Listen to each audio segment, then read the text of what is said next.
Well, there's a lot of talk about whether or not Louisianans will be facing yet another mandatory mask mandate indoors. News 15's Princess Janae Steverson-Lowry joins us live tonight to tell us about the newest concern when it comes to wearing a mask.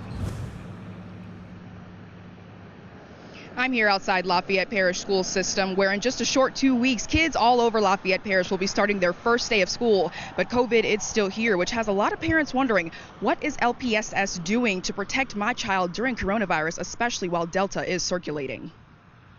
One parent in particular is Dr. Brittany Hebert of Lafayette Internal Medicine Clinic.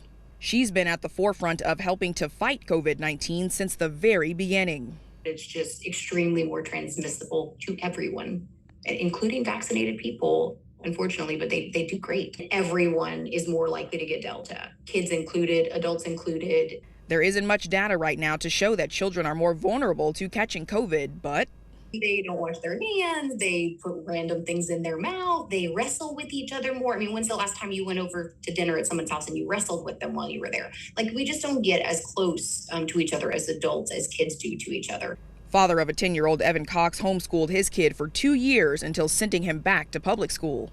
Evan says he was struggling to keep up with his son's ever-changing curriculum. It's definitely a good idea that most children, or all children, and faculty and staff wear masks regardless of if they're vaccinated. Being unvaccinated is the biggest risk factor for getting sick with Delta. Why? Because vaccines take 4 to 6 weeks to protect you. This is not a joke. Christian Foulajay is the proud papa of a 1-year-old and a newborn baby who fears COVID could still be around by the time his kids start school. After having COVID, he says he doesn't want any child to feel the way he did. I was just sitting in the house and my wife came in. She said, "You really look really bad." She took my temperature. It was like 104 degrees. So she brought me straight to the urgent care, and they tested me right there, and they said I had it. Dr. Hebert says with our current surge, schools going without masks would be like pouring gasoline on a forest fire.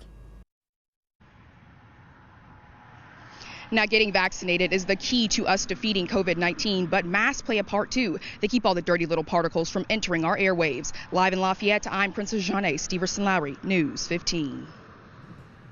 Thank you, Princess. Well, Dr. Hebert says after speaking with some people over at LPSS, there is a safety protocol in the works, and a proposal by the school board is expected to be released this coming Monday and will likely go to a vote with the board sometime on Wednesday.